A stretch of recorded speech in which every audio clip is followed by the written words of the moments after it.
Hello again. I just wanted to say a few words, really covering the news the FCA released on Sapia and their near 20 million contribution to client losses in the wealth tech case. Now, firstly, is of course good news because client losses are the first priority, and I hope they see these funds as soon as possible. But I want to take you back to the issues I raised in Lost to the Races, the book. I'm referencing it, not promoting it. Um, I sort of um, discussed the higher risk nature of these distance compliance arrangements. Um, when I started my career, they were known really as networks, and you had a host organisation that secured regulatory permissions, and that host organisation would have a portfolio of appointed representatives underneath, which they were in charge of or tasked with um, supervising. And you know, they're always high risk because you have that extra distance, and one organisation supervising many others is always very, very tricky.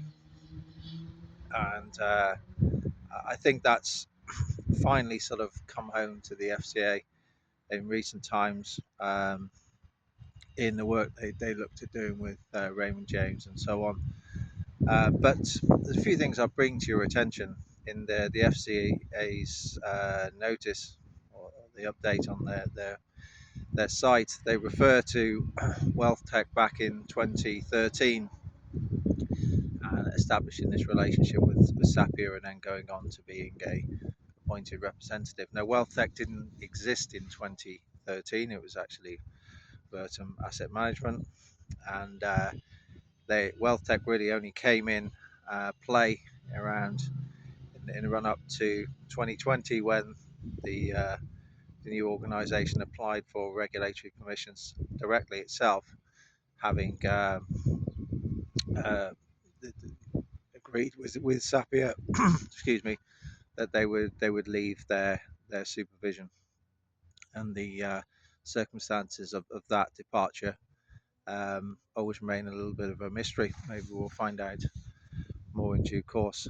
Um, but it's worth remembering that from 2013 to 2020 is quite a long time, and nobody is allowed to ask about the FCA's supervision of Sapir and these arrangements.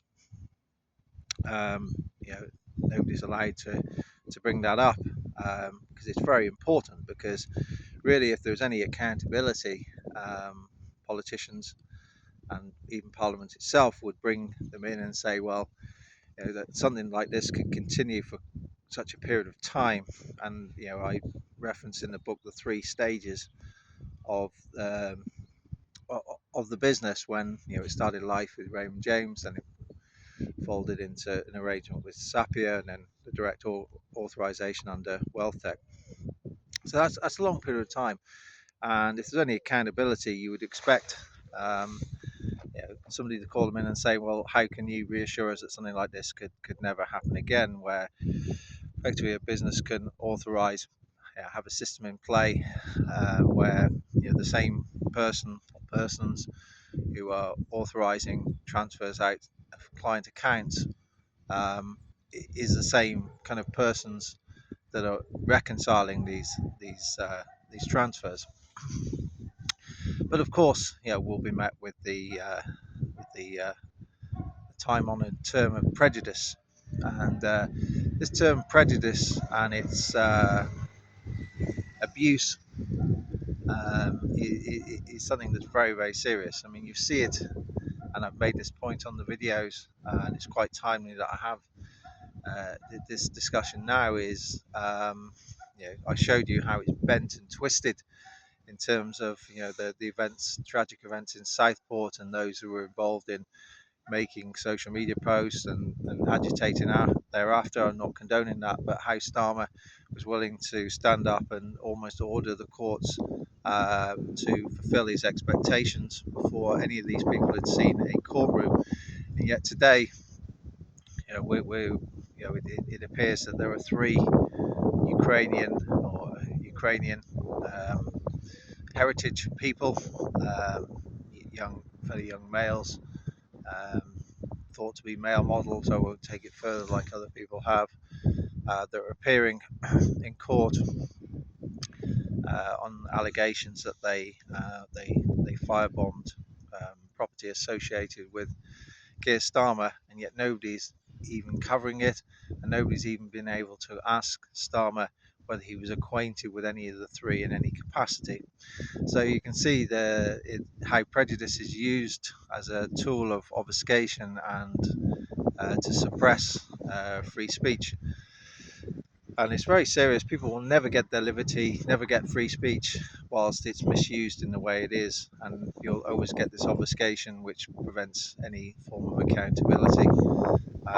It's very odd, it's very sort of disingenuous, I would guess, that if you look at the events of what happened over the weekend and this apparent assassination attempt on Donald Trump, I won't go into some of the oddities around that.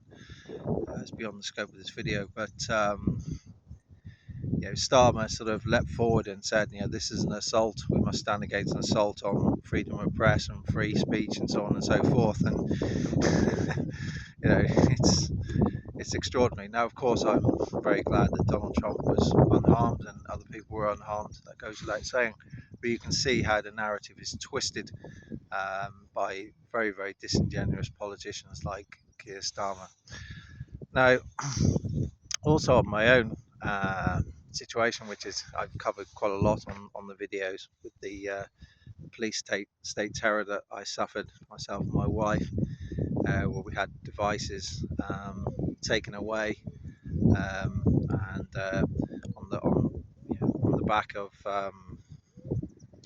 alleged time machine assisted vandalism of property relating to Rachel Hudson, who I've referenced significantly in terms of gross abuse of office, and also this wider appalling trade in children, where children are essentially sold by local authorities in the British state to private equity owned agencies, often supported by falsified evidence. It's a massive problem. I'll leave you with one thought. Um, I'm apparently still under investigation for harassment of Rachel Hudson, but as far back as now, the beginning of February, I'd previously told them that I had no intention of returning to the police station, particularly after I'd been physically and psychologically abused by Northumbria Police. And they wrote to me just before I was scheduled to attend the police station in Newcastle as part of my bail conditions, that I didn't need to attend and my bail conditions had been cancelled.